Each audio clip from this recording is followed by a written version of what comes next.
Have you ever stopped to think about how many lives are judged by their appearance before they are even heard?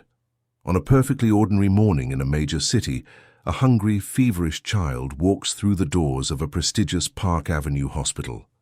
But what should have been a cry for help turns into a brutal scene of humiliation and neglect. What no one expected, however, was that the unassuming man sitting in the corner was, in fact, the owner of it all. If this story interested you, don't forget to subscribe to our channel and tell us what city you're watching from. Continuing. The morning in New York City awoke with its usual frenetic pace, cars vying for space on the avenues, people rushing to appointments, each one immersed in their own universe of urgencies and worries. In the Upper East Side neighborhood, where mirrored skyscrapers reflected the city's gray sky, St. Christopher's Medical Center stood like a monument of glass and steel, a symbol of medical excellence reserved for those who could afford it.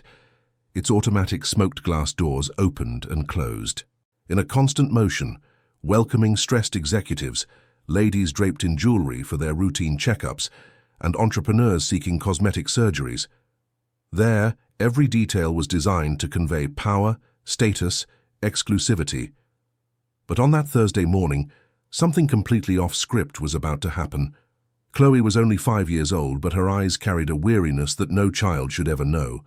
Her bare feet, dirty with asphalt and dust, stepped onto the soft entrance mat of the hospital with a hesitation that mixed fear and desperation. She clutched her little belly with both small hands, her face contorted in an expression of pain that would break any heart. Her little pink dress, which might have once been beautiful, was now torn, stained, and far too large for her malnourished little body. Tangled brown hair fell over her thin shoulders, and her cheeks, which should have been chubby and rosy, were sunken and pale. She could barely stand. Every step was a battle against the pain that tore through her insides, against the fever that made her body tremble, against the fear that tightened her chest. But Chloe was a survivor. She had learned in her recent months on the streets of New York that no one was going to help her if she didn't ask. That crying alone in an alley did no good. That she had to be brave, even when everything inside her screamed in terror. So she went in. She walked through those glass doors that separated two completely different worlds, and the contrast could not have been more brutal.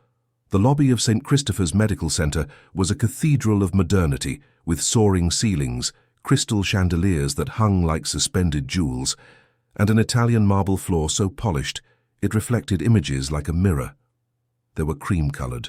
Leather armchairs arranged in elegant clusters, vases of white orchids perfuming the air-conditioned atmosphere, and a water fountain in the center that produced a soft, relaxing sound. The walls were decorated with contemporary art, abstract paintings in shades of blue and gold that cost more than many families would earn in a lifetime. Behind the reception desk, made of fine wood and glass, Jessica adjusted her impeccably styled blonde hair and checked her perfectly red-polished nails. She was 28 and had landed this job just 3 weeks ago. For her, working at St. Christopher's was the realization of a dream, the gateway to the world she had always wanted to be a part of. She came from a lower-middle-class family from Queens, but she was ashamed of it, hiding her origins as if they were a contagious disease. She had invented a story about attending a private school, about traveling abroad, about knowing important people, all lies, but lies she repeated with such conviction that she almost believed them herself. Jessica observed every person who entered that lobby with a critical eye, classifying, judging, separating the wheat from the chaff. She had quickly understood how things worked there. It wasn't enough to be efficient. She had to be selective.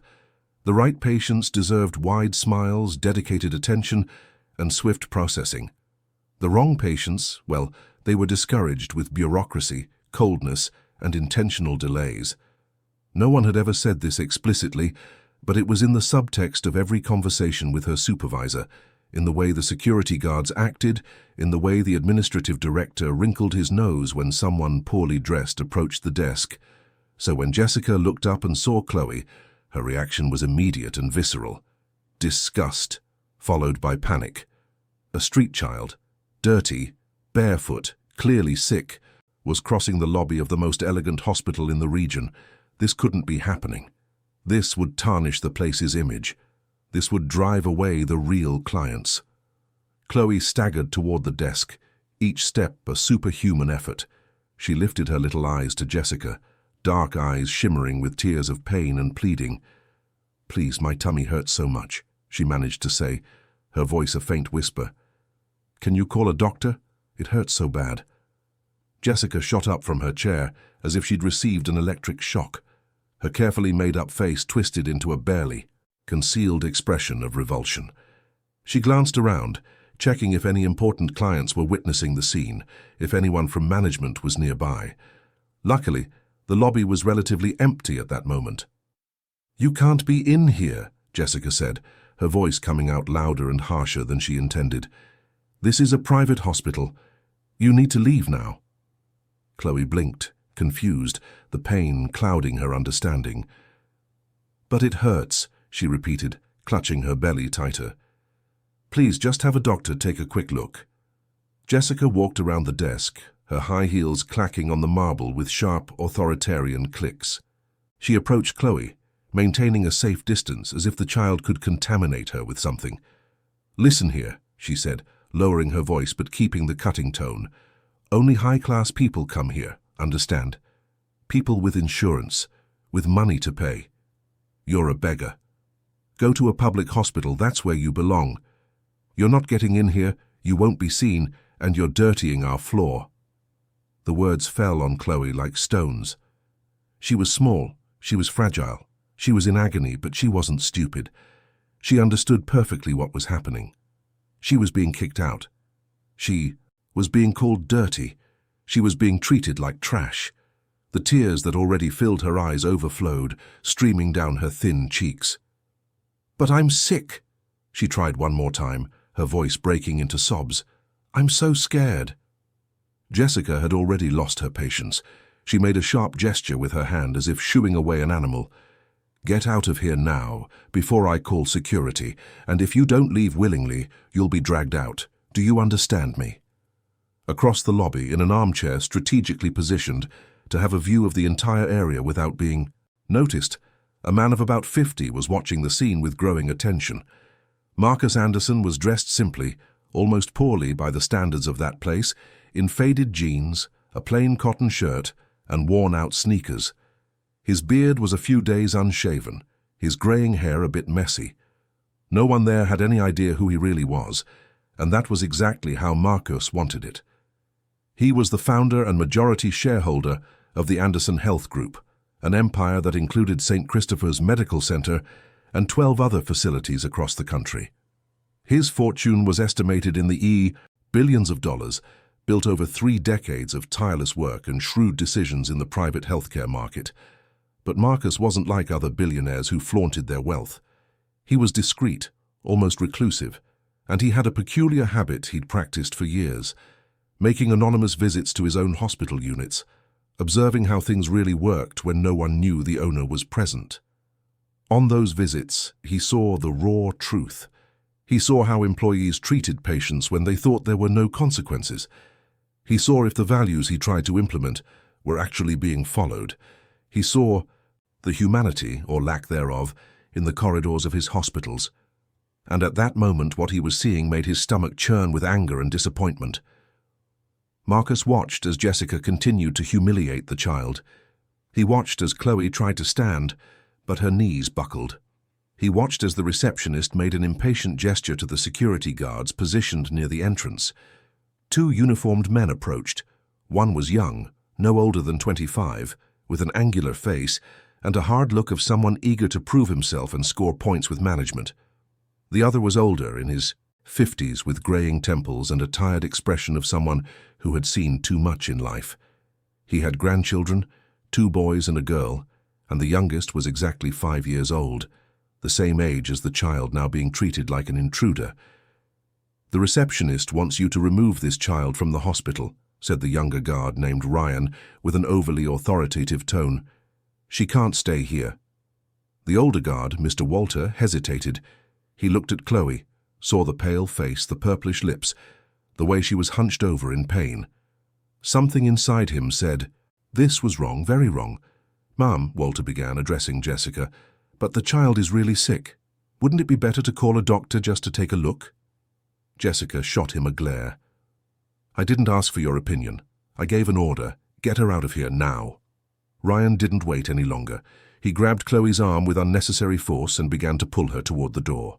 The girl cried out in pain, tried to dig her feet into the floor, but her thin little legs had no strength. Stop, you're hurting me, Chloe cried. Please, I just want a doctor to look.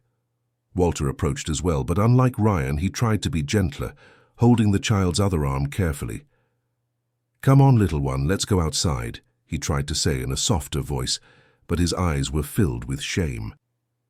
At that moment, as she was being dragged by the two guards, as people in the lobby turned their faces away with indifference or embarrassment, as Jessica watched with satisfaction, thinking she had solved the problem, Chloe's body finally gave out. The pain was too unbearable, the fever too high, the small, malnourished body too weak. Her eyes rolled back, her legs lost all strength, and she collapsed right there in the middle of the marble lobby, in the arms of the guards who were expelling her. It was as if time stood still. Walter felt the dead weight of the child in his arms, and panic took over. My God, she fainted, he yelled. Someone call a doctor. Ryan also froze, holding Chloe's thin little arm, which hung limply. Jessica turned pale behind the desk, the satisfaction from seconds before turning into fear of the consequences. And it was at that exact moment that Marcus Anderson stood up from his armchair. He crossed the lobby with firm but silent steps, a natural authority emanating from his every move. He didn't run, he didn't shout, but there was something in his presence that made people instinctively step aside, clearing a path. When he reached the security guards, Marcus held out his arms. Give me the child, he said, in a tone that was not a request, but a command. Walter, not quite understanding who this man was but feeling he should obey, carefully handed Chloe over. Marcus took her in his arms, and the small, feverish body seemed to weigh a ton, not because of its physical weight, but because of the emotional weight that moment carried, because Marcus had held a child like this before. 17 years ago, he had held his daughter, Isabella, in his arms, running through the corridors of a hospital, begging for someone to save her. Isabella was only 4 when she was struck by fulminant meningitis. Marcus had all the money in the world, but it was useless. The doctors did what they could, but it was too late. He held his daughter in his arms as she passed away, and that pain had never ever completely gone away. That was why he built hospitals. That was why he invested fortunes in state-of-the-art equipment. That was why he believed that quality healthcare could save lives. But now, holding the unconscious Chloe in his arms, in the lobby of his own hospital, he realized a devastating truth. The best equipment in the world was worthless if a child was treated like trash at the front door. Marcus started walking toward the elevators that led to the emergency room. Sir, wait. Jessica found her voice running after him. You can't just go in like that. You need to register, present documents, guarantee payment. Marcus didn't even look back. He kept walking. Sir, Jessica insisted, her voice now shrill, I'll have to call security. Go ahead, Marcus replied, without stopping. And call the administrative director too. I want to speak with him. Ryan blocked Marcus's path, standing in front of him with an aggressive posture. You need to stop now. You can't enter the emergency room without authorization. Marcus finally stopped and looked directly into the young man's eyes. There was something in that gaze, an intensity, an absolute determination that made Ryan falter. Get out of my way, Marcus said, his voice low but laden with an authority that came from much deeper than any job title. This child is dying, and she is going to receive medical attention now. If you try to stop me again, I guarantee you will regret it for the rest of your life. Ryan felt a chill run down his spine. There was something about this plainly dressed man that truly frightened him. He took a step to the side. Marcus entered the elevator. The doors closed, leaving behind a lobby in a state of absolute shock. Upstairs, on the 3rd floor where the emergency room was located, things were about to get even more complicated. Because the system that had rejected Chloe at the door was not simply going to accept her coming in through the window. And Marcus Anderson was just beginning to discover how rotten the culture of the hospital that bore his name had become. When the elevator doors opened on the 3rd floor, Marcus was met with a white, sterile corridor, lit by LED lights that gave the environment an almost surgical brightness. The smell of disinfectant permeated the air. Nurses hurried past with clipboards, doctors conversed in low voices near the nursing station, and the constant sound of heart monitors created a soundtrack of rhythmic beeps. Marcus moved forward, Chloe still unconscious in his arms. The girl's fever made her skin feel like hot coals against his chest. He could feel her weak breath, her trembling little body.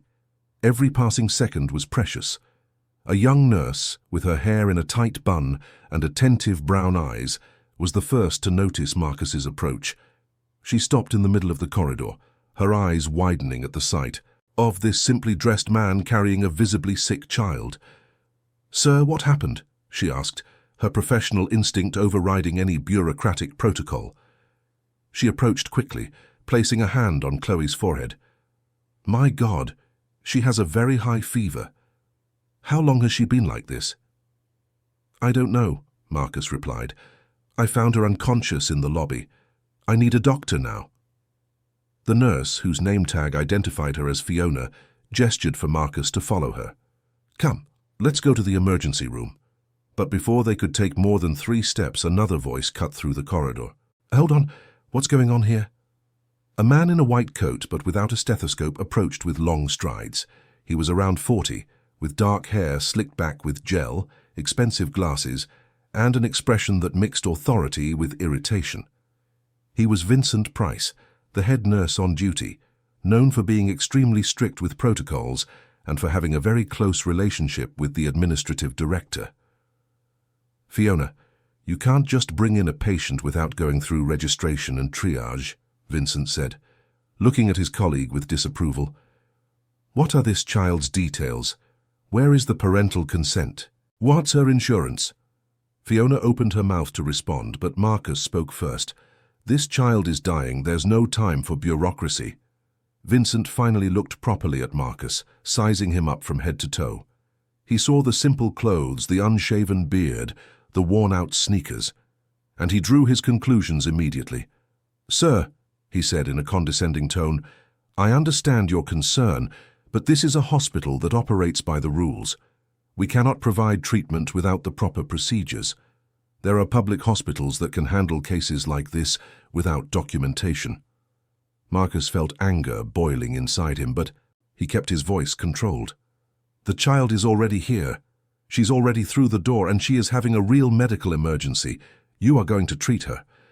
"It doesn't work like that," Vincent retorted, crossing his arms. "If we start making exceptions, we'll turn into a public ER.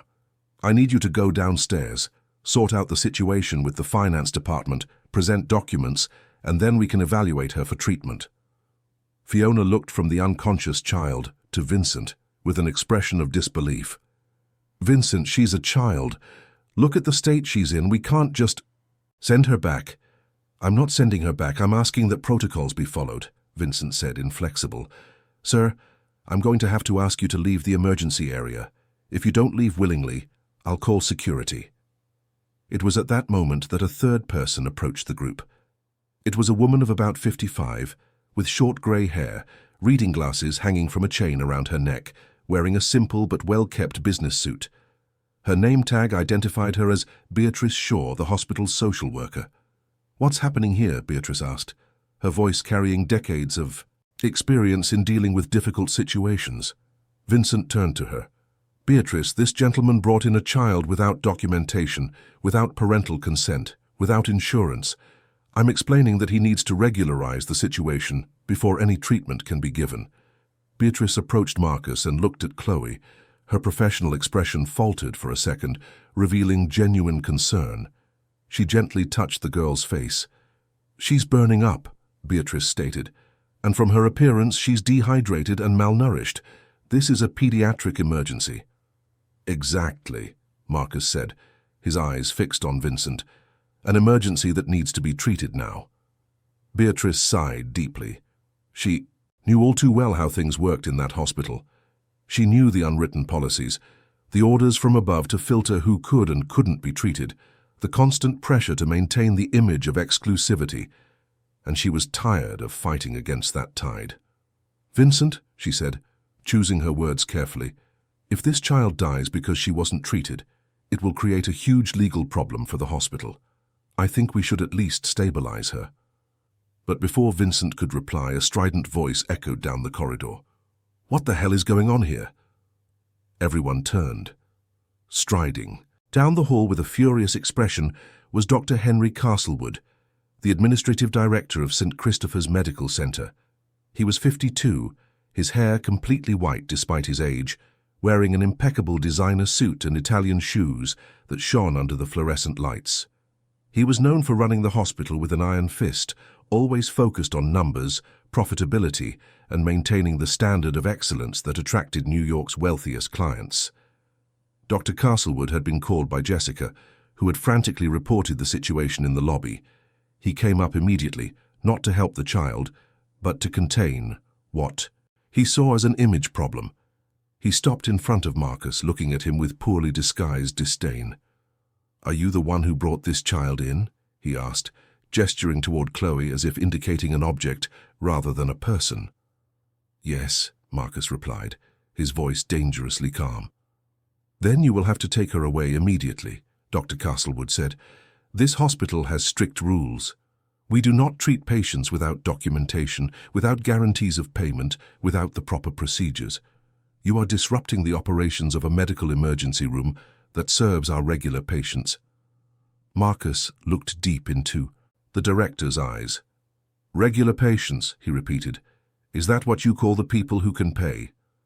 "We call them patients who follow our protocols," Dr. Castlewood replied, his patience already gone. "Now, I'm going to be clear, sir. Either you leave voluntarily with this child, or I call the NYPD and you leave in handcuffs. The choice is yours." Fiona couldn't contain herself. "But doctor, she's very sick. Look at her fever. Look at her condition." "Nurse, you are out of line," Dr. Castlewood cut in.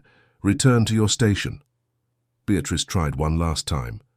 "Dr. Castlewood, as a social worker, I must state for the record that if this child is not treated and something serious happens, the hospital could be held liable for failure to render aid." "We are not failing to render aid. We are following protocols," the director retorted. "There are public hospitals less than 2 miles from here that can handle this type of situation. This is not our patient profile." Marcus heard all of this and felt something inside him break for good. He was watching, in real time, as his own hospital turned a dying child into an administrative problem. He saw employees who had sworn to save lives putting paperwork above a real emergency. He saw the institution he had built with so much effort reveal itself to be a monster of coldness and cruelty. He could reveal himself right then. He could say who he was. He could use his authority as the owner to end this absurd argument, but a part of him needed to see how far it would go. He needed to understand the depth of the rot that had taken over the place. "How much does it cost?" Marcus asked suddenly. "What?" Dr. Castlewood frowned. "How much does it cost to treat this child? How much does the hospital need to treat her?" Dr. Castlewood grimaced. "It's not about the cost, sir. It's about protocol, documentation, legal responsibility." "I'm asking how much it costs," Marcus insisted. "Give me a number." The director sighed as if dealing with a stubborn child. "Look, for a pediatric emergency, with tests, possible admission, medication, we're talking about at least $50,000. But that's not even the main issue." Marcus nodded slowly. "Take out your phone and open your banking app." "What?" Dr. Castlewood was genuinely confused now. "Open the banking app," Marcus repeated. "You'll need the details for the hospital's main checking account to receive a wire transfer." "Sir, I don't think you understand. It's not just a matter of money." "No?" Marcus tilted his head. "Then explain it to me. Because from what I understand, you are willing to let a child die because she doesn't have documents and money. Now I'm offering the money. So what's the real problem?" Dr. Castlewood opened his mouth, closed it, opened it again. He was not used to being confronted like this, especially not by someone who appeared to be an ordinary citizen with no resources. "That doesn't solve the issue of documentation, of parental consent, of—" he began. Marcus interrupted him. "Get the phone, open the app, Give me the account details, now." There was something in his voice, an absolute command. A force that made Dr. Castlewood, against all his instincts, take his phone out of his pocket. With slightly trembling fingers, he opened the banking app, accessed the hospital's account information. "What's the bank name and routing number?" Marcus asked. Dr. Castlewood provided the details, still not quite understanding what was happening. Marcus, with Chloe still in his arms, managed to pull his own phone from his pocket with one hand. He opened his banking app, typed in the details the director had provided. 50,000 was the estimate? Marcus asked. Yes, but sir, you don't have to do this. We have other channels. We can refer her to a public hospital that Dr. Castlewood tried. Marcus wasn't listening. His fingers flew across the phone's screen, but he didn't type 50,000. He typed a much, much larger number, $2 million, and he tapped confirm. The system processed the transfer. Within seconds, Dr. Castlewood's phone vibrated with a notification. He looked at the screen and turned visibly pale. A transfer of $2 million had just been deposited into the hospital's account. Where? The director stammered, looking from his phone to Marcus with wide eyes. Marcus, with the feverish Chloe in his arms, looked coldly at Dr. Castlewood. Is there enough money now? Is there enough documentation? Or are you going to invent another excuse to let a 5-year-old child die on the floor of your hospital? The entire corridor had fallen silent. Fiona stared with her mouth open. Beatrice held her breath. Vincent looked like he had turned to stone. And Dr. Castlewood looked at this simply dressed man as if he were seeing a ghost. Who are you? He managed to ask. Marcus took a step forward, and Dr. Castlewood instinctively recoiled. I'm someone who just paid $2 million for you to do the job you should have been doing for free. I'm someone holding a child who could die at any second while you discuss protocols. And I'm someone who is giving one last order. Save this child. Now. His voice echoed down the corridor with an authority that left no room for argument. Dr. Castlewood was in shock, but he had survived years in hospital administration by being pragmatic above all else. And a man who had just transferred $2 million, as if it were nothing, was clearly not an ordinary citizen. He was someone powerful, very powerful, and potentially very dangerous to cross. He turned to Fiona. Take the child to the emergency room. Call Dr. Carter immediately. Fiona didn't need to be told twice. She gestured to Marcus. Come with me, sir. We'll take care of her. Marcus followed the nurse, walking past Dr. Castlewood without a glance. Beatrice followed them, instinctively wanting to help. Vincent remained behind, still processing what he had just witnessed. Inside the emergency room, Marcus finally laid Chloe on a gurney with clean white sheets. The girl was as pale as wax, her lips purplish, her breathing shallow. Fiona began working immediately, checking vital signs, placing a thermometer. Beatrice brought blankets and started taking notes. Fever of 103 degrees, Fiona announced. Low blood pressure. Accelerated heart rate. She's in critical condition.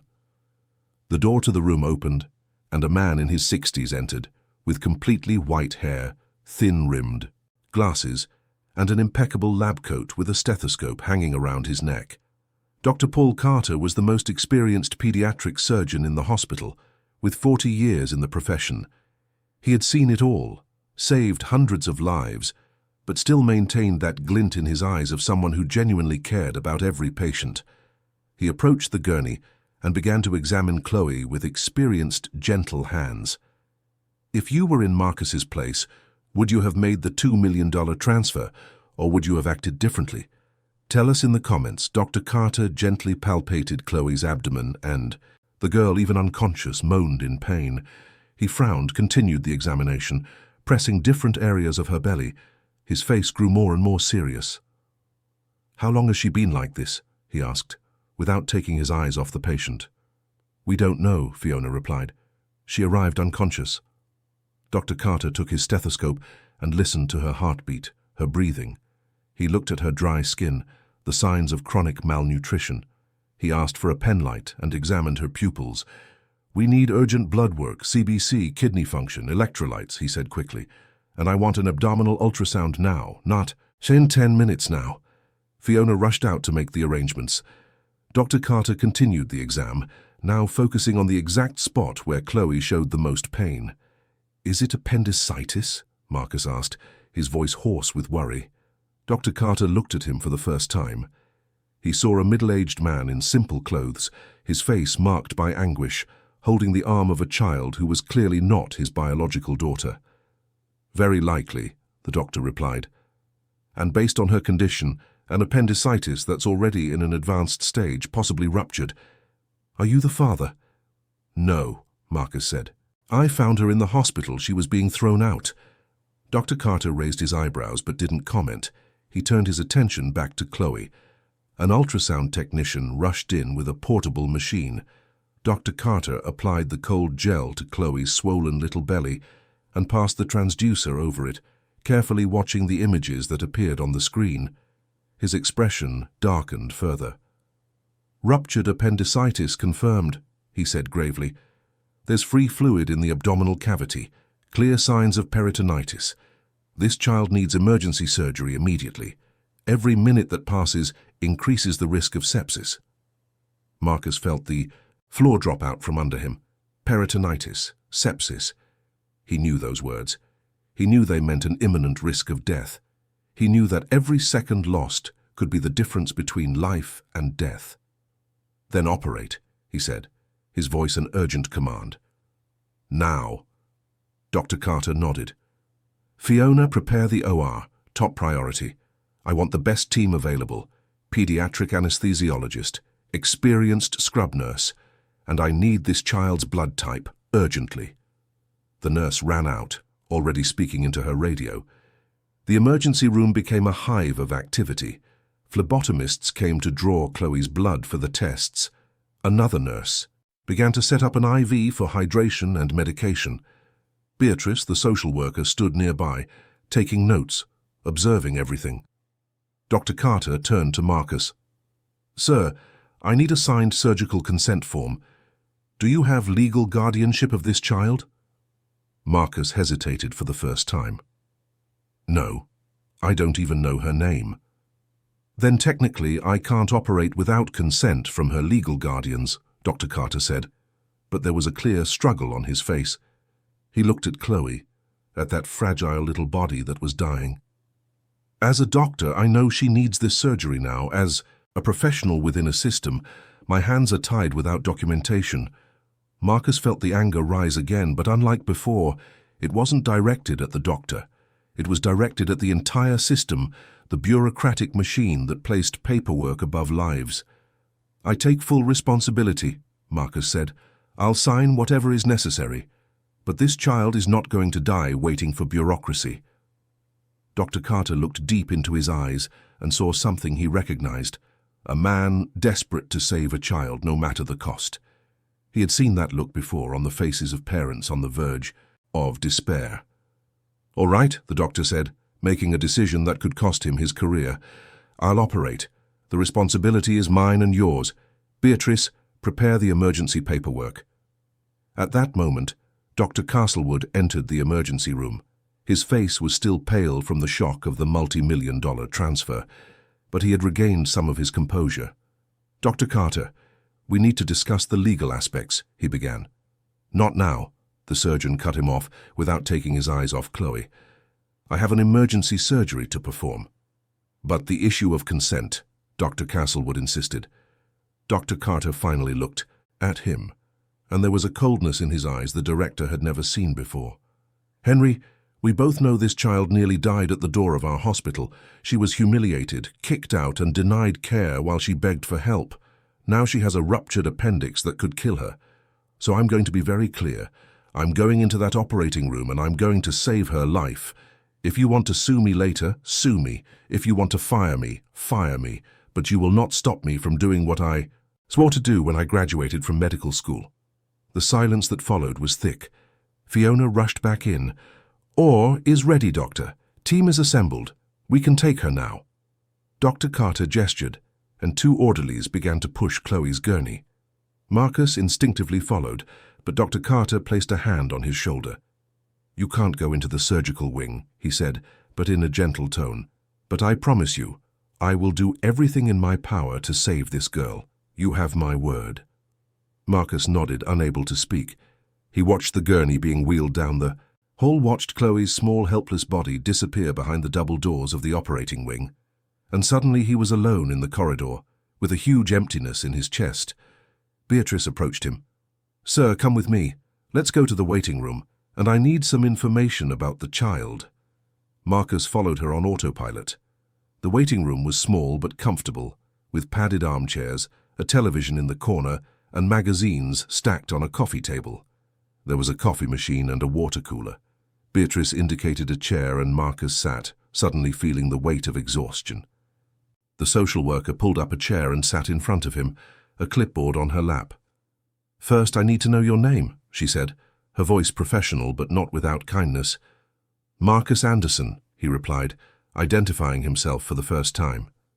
Beatrice wrote it down. "And the child? Do you know her name?" "No. I know nothing about her. I saw her being mistreated in the lobby. She fainted, and I brought her up." Beatrice studied his face. "You transferred $2 million to treat a child you don't even know. That's highly unusual." Marcus ran a hand over his tired face. "I have had a daughter, Isabella. She died at 4, meningitis. When I saw that little girl being treated that way, being kicked out while she was asking for help, I couldn't just stand by."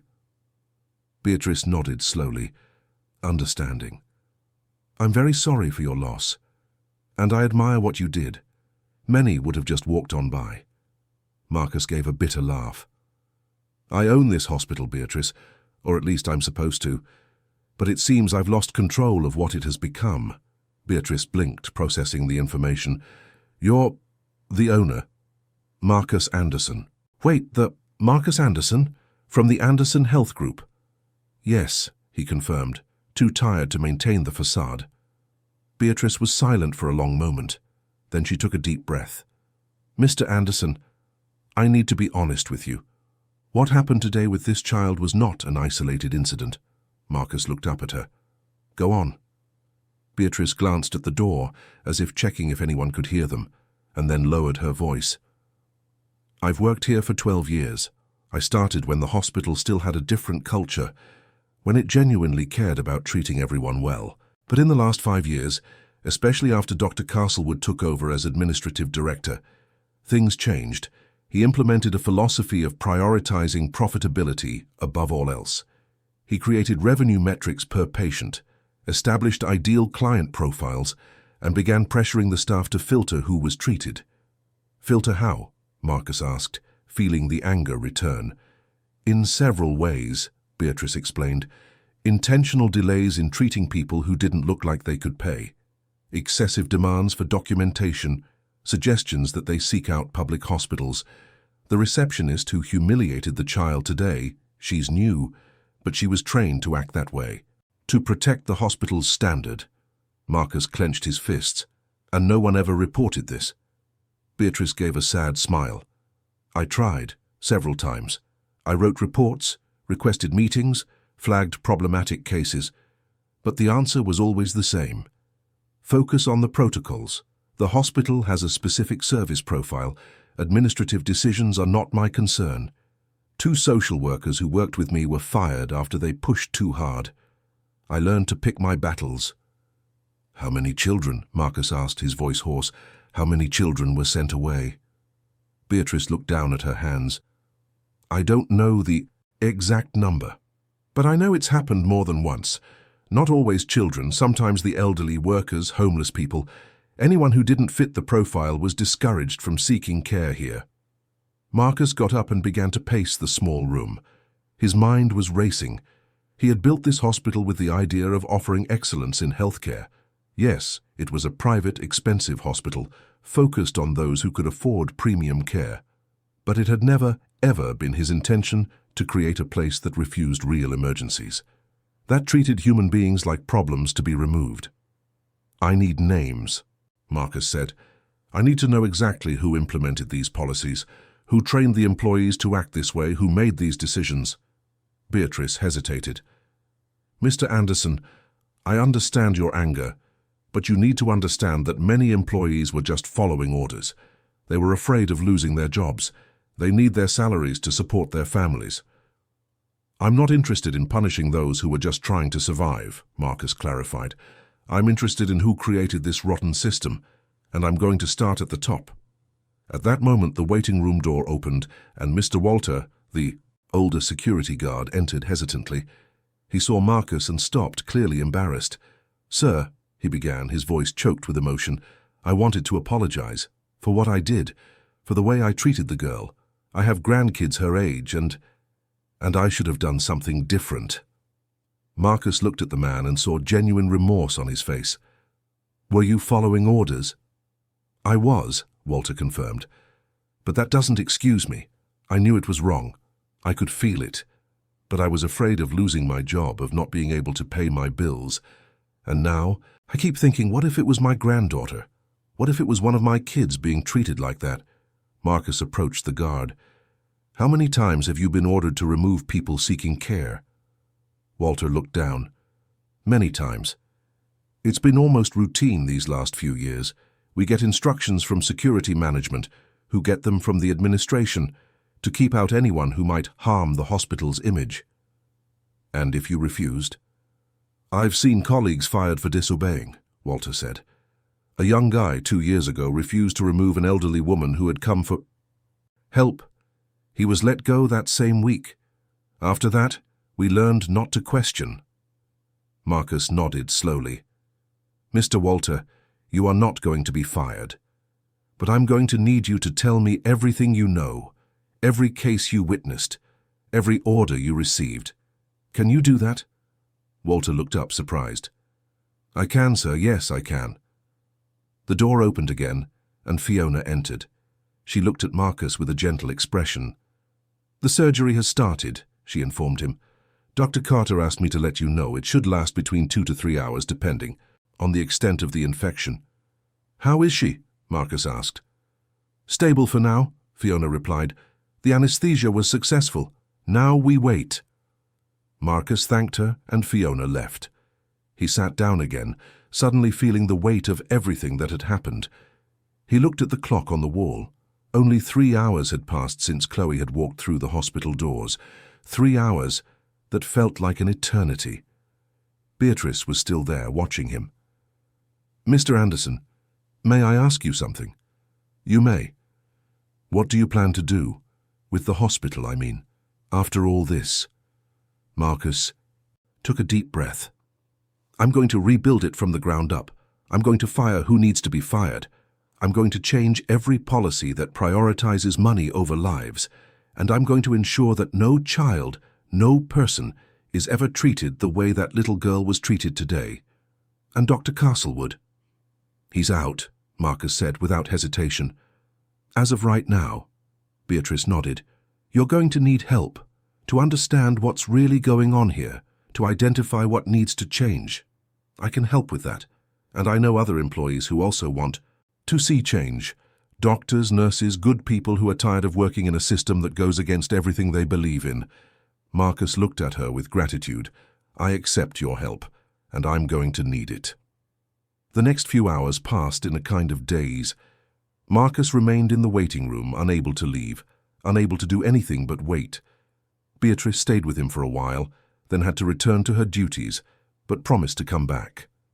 Mr. Walter stopped by a few times, bringing water, coffee, offering silent companionship. Marcus used that time to think about Isabella, about how her loss had shaped every decision he'd made for the past 17 years, to think about how he had distanced himself from the day-to-day operations of the hospitals, trusting directors and administrators to run the business while he focused on expansion and investments, to think about how, in doing so, he had allowed the heart of his hospitals to be ripped out and replaced with spreadsheets and numbers, and to think about Chloe, that small, lonely, sick little girl who had the courage to walk into a frightening place and ask for help, and was treated like trash. She almost died. She could still die. Marcus found himself making a silent promise. If she survived, he would do more than just change the hospital. He would do more than just pay for her treatment. He would take care of her, personally. He would ensure she was never alone again, never hungry again, never treated as if she didn't matter. It was a huge promise. He knew that. He didn't even know if the girl had a family, if anyone was looking for her, if he would have any right to interfere in her life. But at that moment, sitting in that waiting room with the muffled sounds of the hospital around him, Marcus knew it was a promise he had to make. 2 hours and 40 minutes after the surgery had begun, the door opened and Dr. Carter entered. He was still wearing his surgical cap and mask, which hung around his neck, his face tired but with an expression Marcus couldn't quite decipher. Marcus jumped to his feet. "How is she?" Dr. Carter took a deep breath. It was a difficult surgery, very difficult. The appendix had completely ruptured. There was a widespread infection in the abdominal cavity. We had to do an extensive lavage, remove necrotic tissue, clean the entire area. She lost a lot of blood. We had to give her a transfusion. "But is she alive?" Marcus asked, his heart pounding. Dr. Carter nodded. "She's alive. We managed to control the infection, remove the appendix, and stabilize her. She's in recovery now, still under anesthesia. But Mr. Anderson, I have to be honest, the next 24 hours are critical. There's a risk of sepsis, of post-operative complications. She's very weak, malnourished, her body is fighting on multiple fronts at once." "But she has a chance," Marcus said. "She has a chance to survive." "She does," Dr. Carter confirmed, "and we've done everything that could be done. Now it's up to her strength. And she's a fighter, I can guarantee that. Few adults could endure what she has." Marcus felt tears well up in his eyes for the first time in years. "Can I see her?" "She's going to the pediatric ICU," the doctor explained. "You can visit her there, but only for a few minutes. She needs absolute rest." "I understand. Thank you, doctor. Thank you for saving her." Dr. Carter placed a hand on Marcus's shoulder. "I did my job. What you did, bringing her here, fighting for her, that's what saved her life. If she had been sent to a public hospital in that condition, with all due respect to the public institutions that do heroic work with limited resources, she probably wouldn't have made it in time. You saved that girl, Mr. Anderson?" Marcus couldn't reply. He just nodded. 15 minutes later, Marcus stood before a glass door with a sign that read Pediatric ICU. A nurse led him to the bed where Chloe lay. The room was small but equipped with state-of-the-art technology, monitors blinking with vital information, infusion pumps dripping medication, a mechanical ventilator assisting the girl's breathing. And there, in that bed that seemed far too large for her small body, was Chloe. Her face was still pale, but there was a faint flush to her cheeks that hadn't been there before. A tube came out of her mouth, helping her breathe. Wires and probes connected her body to the machines. Her little hands rested on the white sheet, so small, so fragile.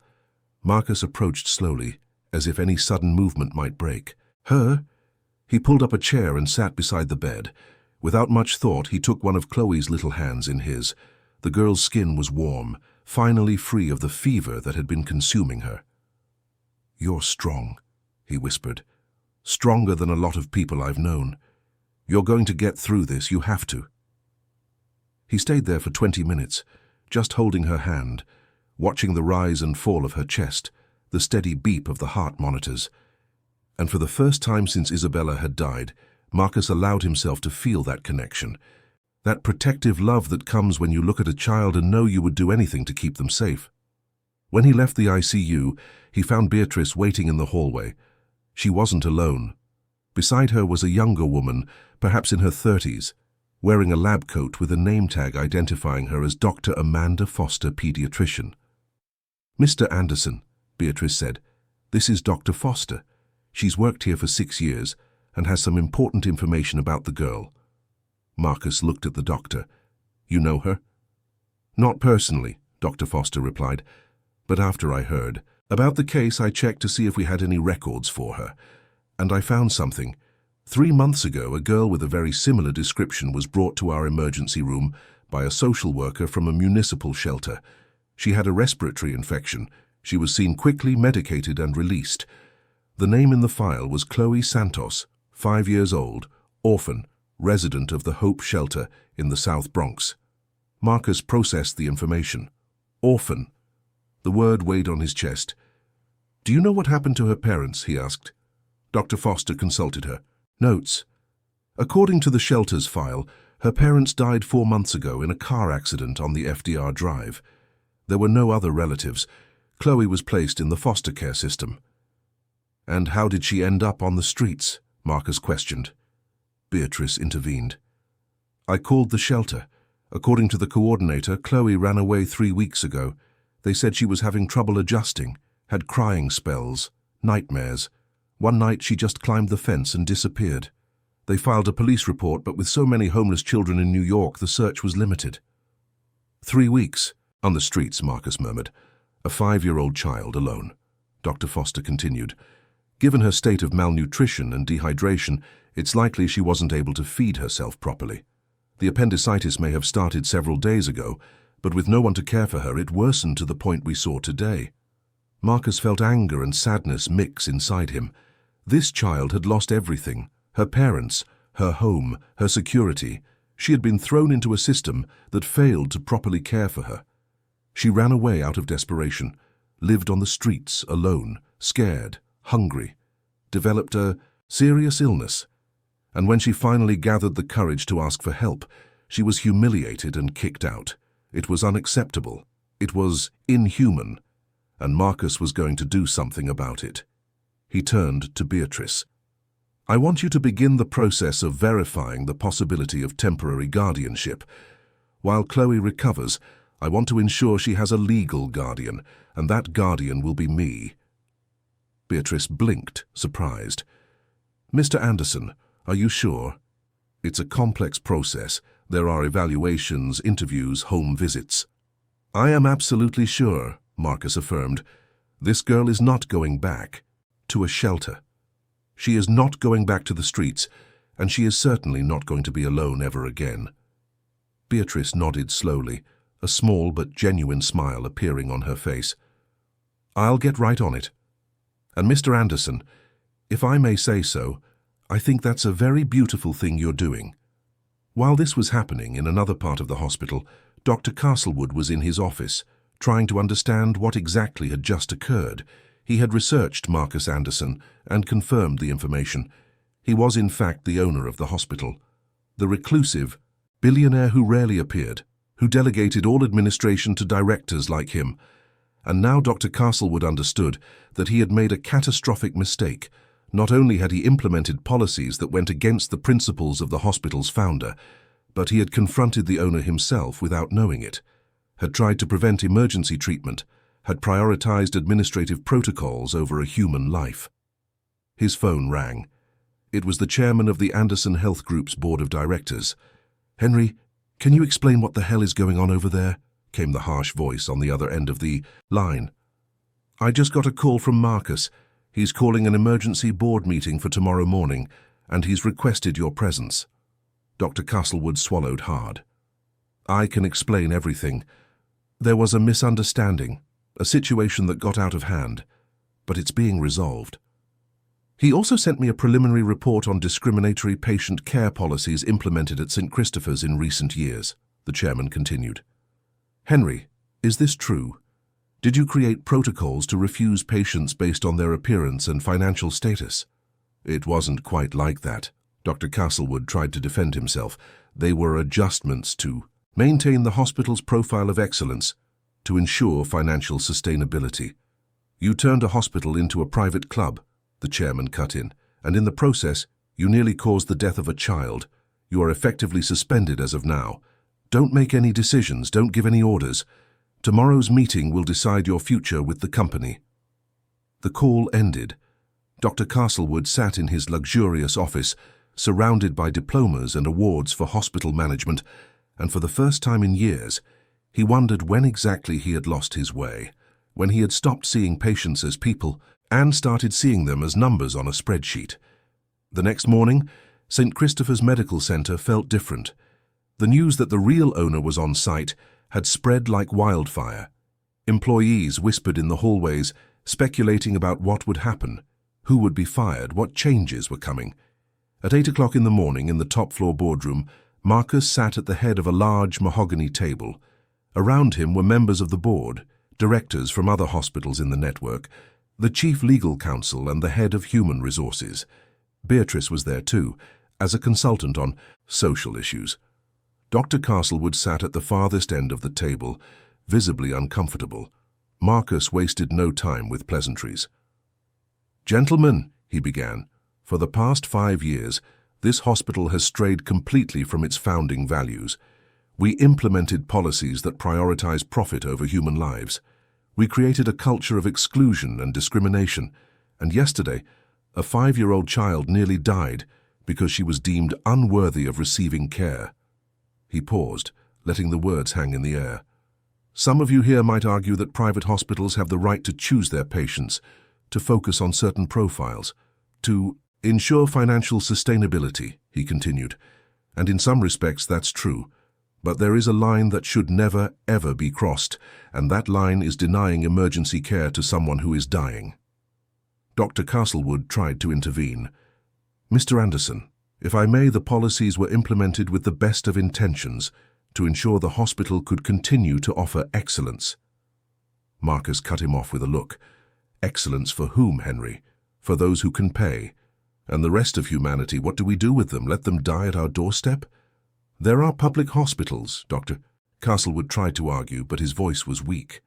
"And when someone arrives here first, when they arrive in critical condition, with no time to be transported, do we simply push them toward death because they don't have the right credit card?" Marcus slammed his hand on the table.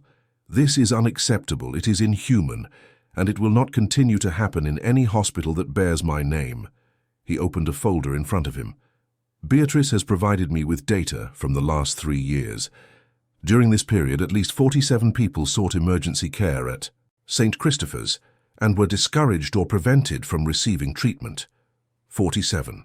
17 of them were children, 22 were elderly, and 8 were vulnerable adults. Some of these cases resulted in them seeking care at other hospitals. Others simply disappeared from the records. We don't know if they survived." The silence in the room was absolute. "So here is what is going to happen," Marcus declared. "First, Dr. Henry Castlewood is effectively terminated as of this moment. He will receive his contractual severance, but he no longer works for the Anderson Health Group." Dr. Castlewood paled, but said nothing. "Second," Marcus continued, "we will immediately create a pediatric emergency fund, seeded with $50 million from my personal fortune. This fund will guarantee comprehensive and free care for any child who arrives at St. Christopher's in an emergency situation, regardless of documentation, insurance, or ability to pay." Some board members exchanged glances, impressed by the amount. "Third, the entire reception and triage staff will be retrained, no longer to filter patients, but to welcome them with humanity. We will hire psychologists and social workers to be part of the front door team. The first impression someone has when entering this hospital can no longer be one of coldness and judgment. Fourth, we will implement an independent ombudsman's office where employees can anonymously report discriminatory or unethical practices, and these reports will be investigated seriously." Marcus looked around the table. "Does anyone have any objections?" One of the financial directors timidly raised his hand. "Mr. Anderson, I completely support these changes, but I must ask about the financial impact. $50 million is a significant sum, and free treatments will affect our revenue." Marcus nodded. "Excellent question. Yes, it will affect short-term revenue, but do you know what affects revenue more? Lawsuits for failure to render aid. Newspaper headlines about elite hospitals letting children die on their doorstep, loss of licenses and accreditations, and most importantly, the loss of our humanity as an institution. So yes, we will sacrifice a profit margin, but we will gain something far more valuable, our soul back." No one else objected. The meeting continued for another 2 hours, detailing implementations, setting deadlines, and assigning responsibilities. When it finally ended, Marcus was exhausted, but he felt something he hadn't felt in years: hope. He went straight to the pediatric ICU. Chloe had been stable through the night. The doctors were cautiously optimistic.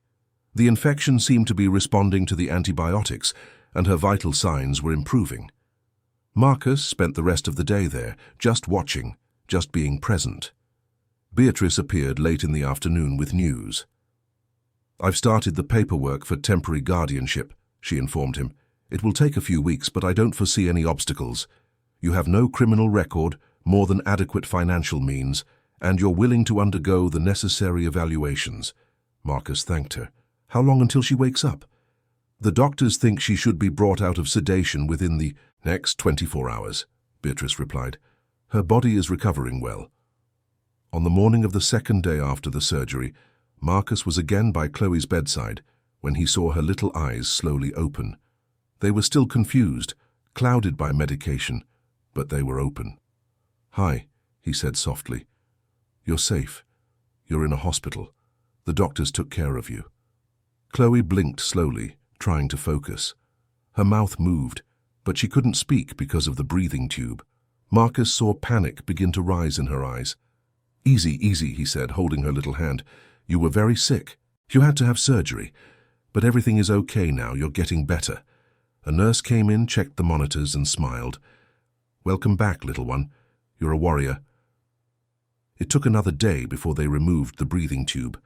And then, for the first time, Marcus heard Chloe's voice, weak and hoarse, but hers. "Where am I?" she asked, frightened. "In a hospital," Marcus explained patiently. "You got very sick, but the doctors operated and you're getting better. Do you remember coming here to ask for help?" Chloe thought for a moment and then nodded slightly. "The lady was mean. To me." Marcus felt the old anger return but pushed it down. "Yes, she was. But she won't be anymore. And you don't have to be afraid. You're safe here." "Do I have to leave?" Chloe asked, and there was so much fear in that question it broke Marcus's heart. "To where?" he asked gently. "To the shelter, or back to the street?" Chloe looked at her own hands. "Nobody wants to be with me." Marcus felt tears sting his eyes. He leaned closer. "Chloe, look at me." She lifted her dark little eyes to his. "You are not going to the shelter. You are not going to the street.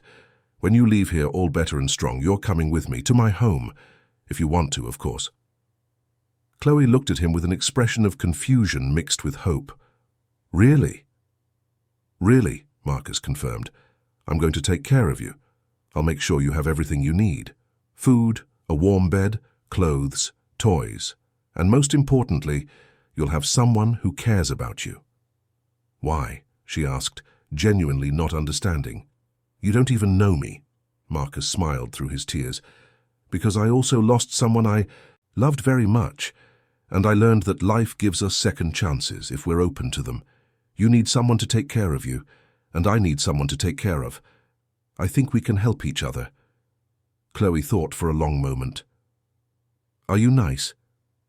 "I'll try to be," Marcus promised. "I'll try very hard." "Okay then," Chloe said, and a small but genuine smile appeared on her face for the first time. 3 weeks later, St. Christopher's Medical Center witnessed a very different scene from the one that had occurred on that terrible day. Chloe, now wearing a new yellow dress, pink shoes, and with her clean hair styled in 2 braids, walked through the lobby holding hands with Marcus. The lobby had changed.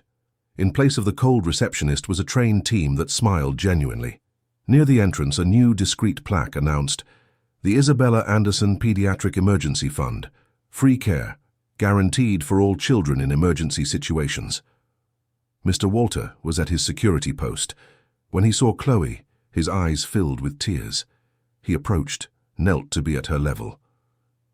"Little one," he began, his voice choked with emotion. I'm so sorry from the bottom of my heart for what I did." Chloe looked at him, then at Marcus, who nodded encouragingly. She looked back at Walter. "It's okay. You were scared of losing your job. I understand." Walter let out a sob. "You're a very special girl, very brave." Beatrice appeared carrying a folder. "Mr. Anderson, the temporary guardianship papers have been approved. Chloe is officially under your care for the next 6 months, during which time we will conduct follow-ups to eventually formalize a permanent adoption." Marcus took the papers, but what mattered was right there, holding, his hand looking around with curiosity. "Ready to see your new home?" he asked Chloe. "Is there a dog there?" she asked hopefully. Marcus laughed. "Not yet, but we can arrange for one." Chloe squeezed his hand tightly. "Then I'm ready." They left the hospital together, a child who had been discarded and a billionaire who had forgotten what truly mattered, each saving the other in ways they would still take years to fully understand. Because sometimes true wealth isn't in bank accounts or business empires. It's in the courage to use the power you have to protect those who have no one. It's in recognizing that a rotten system needs to be changed, not perpetuated. It's in understanding that every life, regardless of how much money is in their pocket or what clothes they wear, is worth the same. Absolutely everything. And it's in accepting that second chances exist for all of us if we're willing to reach out and take them. Dear listeners, we hope the story of Chloe and Marcus has touched your heart. If you were moved by the journey of this brave girl who almost lost everything but found a family, or by the transformation of a hospital that regained its humanity, please click the like button, subscribe to the channel, and tell us in the comments what part of this narrative resonated with you the most. Every day we bring intense stories like this one, which reveal the deepest side of the human soul, which speak of compassion, second chances, and the power to do what is right even when it seems impossible. We look forward to seeing you in the next episode.